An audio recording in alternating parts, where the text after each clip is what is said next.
अस्सलाम वालेकुम everyone, welcome back to my channel मेरा घर मेरी जन्नत। तो कैसे हैं आप सब? आई होप कि आप सब ठीक होंगे। तो आज की वीडियो में मैं रमज़ान की कुछ प्रिपरेशन आप लोगों के साथ में शेयर करने वाली हूँ। कंप्लीट प्रिपरेशन जो है ना वो एक वीडियो में आना तो पॉसिबल नहीं है, तो थोड़ी थोड़ी करके मैं अपनी प्रिपरेशन आप लोगों के साथ में शेयर करती रहूँगी। तो रमज़ान आते ही ना सारी चीज़ें बहुत ज़्यादा महंगी हो जाती है और अफ्तार में जो हम 2 से 3 रेसिपी तैयार करते हैं उसमें कुछ अलग अलग सी चीज़ें लगती हैं, जिसके लिए हमें बहुत चीज़ें ख़रीद के लानी पड़ती है। और फिर बाज़ औक़ात ऐसे भी होता है कि कुछ चीज़ें रखी रखी फ्रिज में जो है ना सूख जाती हैं या काम में नहीं आती, ज़ाया हो जाती है।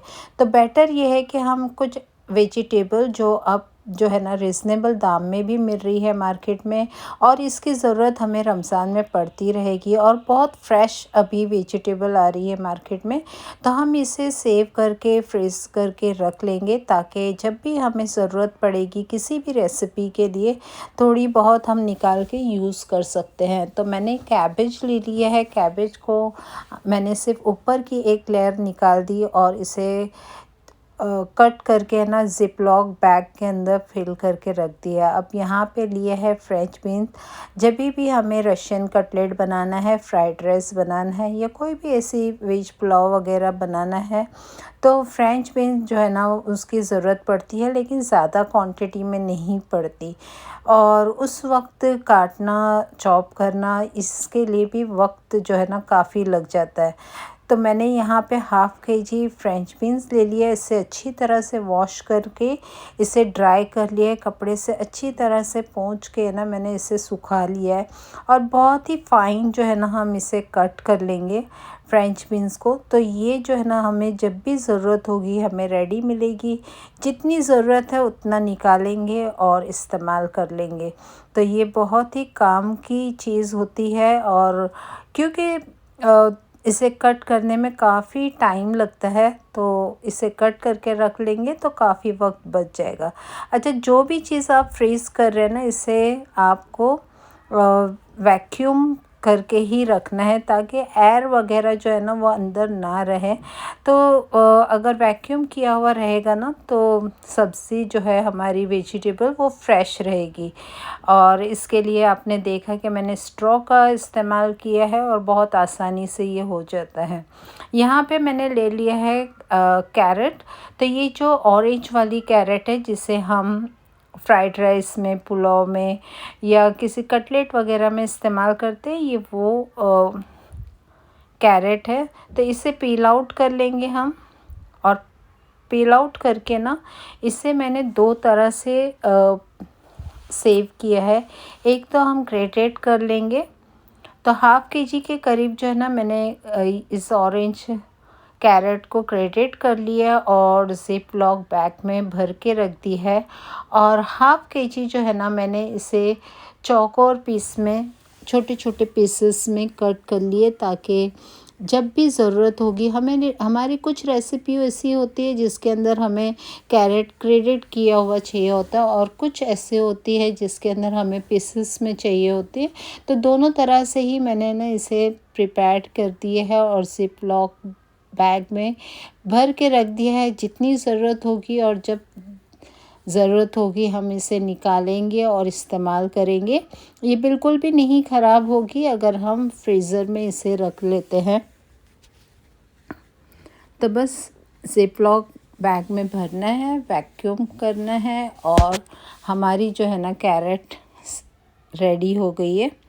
ये जो रेड वाली कैरेट है ये सीज़नल कैरेट होती है। अभी कुछ ही दिनों बाद ये मार्केट से गायब हो जाएगी और फिर हमें जो है ना इसकी बहुत ज़रूरत महसूस होती है। तो इसे भी जो है ना मैंने 2 तरीके से कट करके रख दिया है। एक तो ये बड़े बड़े पीसेस में मैंने कट करके रख दिया है, जब भी कैरेट का हलवा वगैरह बनाना होगा तो हम इसका इस्तेमाल कर सकते हैं। और एक जो है ना मैंने श्रेडेड में कट कर दिया है ताकि सलाद वगैरह के लिए इस्तेमाल करें।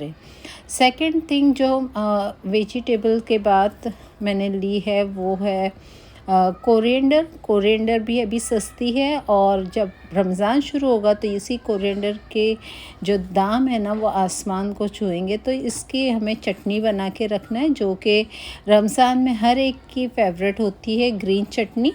तो यहाँ पे मैंने 2 बंडल के करीब कोरिएंडर ले लिया है, मुट्ठी भर के पुदीना, 10 से 15 ग्रीन चिली लिए है, वैसे आप अपने टेस्ट के अकॉर्डिंग ले सकते हैं। एक 1 इंच का जो है ना मैंने जिंजर ले लिया है, सॉल्ट डाल दिया है 1 टीस्पून, ज़ीरा पाउडर डाल दिया है 1 टीस्पून, और चाट मसाला पाउडर। ये सारी चीज़ें डाल के हमें अच्छी तरह से इसे ग्राइंड कर लेना है, और हमारी जो है ना चटनी रेडी है। अब यहाँ पे मैंने 1 लेमन का जूस डाल दिया है। इससे जो है ना हमारी चटनी जो है सेव भी रहेगी, टेस्ट भी अच्छा आएगा, और इसे हम सेव करके काफ़ी दिन तक इस्तेमाल कर सकते हैं।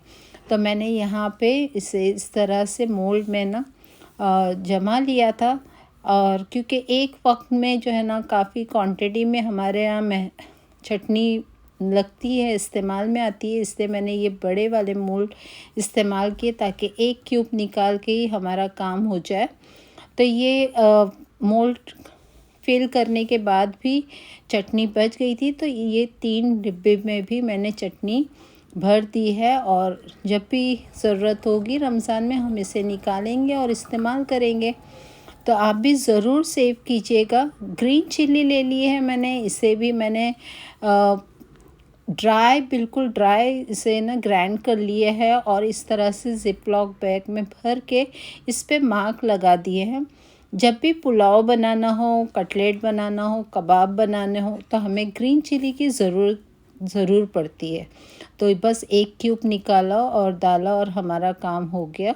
तो इस तरह से जो है ना मैंने काफ़ी चीज़ें सेव कर ली है।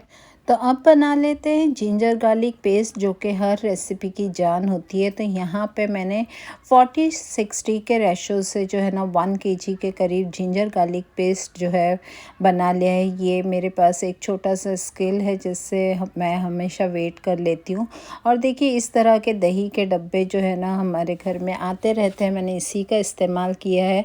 तो 1 kg के अंदर ये पूरा डब्बा भर गया था, और थोड़ा सा बच भी गया, तो मैंने दूसरे डब्बे में डाल दिया है, जो अभी चल रहा है उसी में। तो इस तरह से मैंने काफ़ी कुछ जो है ना तैयारियां शुरू कर दी है। आई होप कि आप लोगों ने भी तैयारी शुरू कर दी होगी, और अगर नहीं की है तो ये वीडियो देखने के बाद ज़रूर स्टार्ट कर दीजिए, क्योंकि रमज़ान बहुत जल्द आने वाला है, और हमारी तैयारी यही होनी चाहिए कि आसानी से रमज़ान गुजर जाए, और ज़्यादा से ज़्यादा जो है ना हम इबादत में अपना वक्त गुजारें। तो ये सारी प्रिपरेशन इसीलिए होती है ताकि हम घर की भी ज़िम्मेदारी अच्छे से निभा सकें और रमज़ान का हक़ भी अदा कर सकें। तो देखिए यहाँ पे चटनी वगैरह और जितनी भी मैंने वेजिटेबल कट करके रखी थी, ये सारी कुछ जो है ना मैंने फ्रीज़र में डाल दिया था। और ये देखिए लेमन मैंने, क्योंकि लेमन अभी बहुत ज़्यादा सस्ते हैं, तो मैंने लेमन को भी जो है ना किस तरह से सेव किया है। पहले लेमन को मैंने वॉश कर लिया था, और हल्का सा हाथ में ना ऑयल लगा के मैंने इसको एक ऑयल का जो है रब कर दिया, ताकि उसका एक ऑयल का कोट बन जाए, और फिर उसे मैंने ज़िप-लॉक बैग में भर दिया था। तो इस तरह से जो है ना लेमन भी हम सेव करके रख सकते हैं, क्योंकि ज़रूरत पड़ती रहेगी। मेरी अभी आने वाली दिनों में बहुत सारी रेसिपी आएगी जिसके अंदर हमको लेमन जूस का भी ज़रूरत पड़ेगा। तो मैं आने वाली रेसिपी में, आने वाली वीडियोस में आपको बताऊंगी कि लेमन जूस को हम किस तरह से सेव करके रख सकते हैं। तो आज का मेरा वीडियो यहीं तक था। आई होप आपको पसंद आया होगा और आप ज़रूर मोटिवेट हुए होंगे रमज़ान प्रिपरेशन के लिए। तो वीडियो पसंद आया है तो लाइक, शेयर और सब्सक्राइब करके मेरे चैनल को ज़रूर सपोर्ट कीजिएगा। तो आपके सपोर्ट से ना मेरी हिम्मत बनी रहेगी, और मैं और भी अच्छे अच्छे वीडियोस बनाने की कोशिश करूँगी आप लोगों के लिए। तो फिर मिलूँगी नेक्स्ट व्लॉग में बहुत जल्द। तब तक के लिए अल्लाह हाफ़िज़।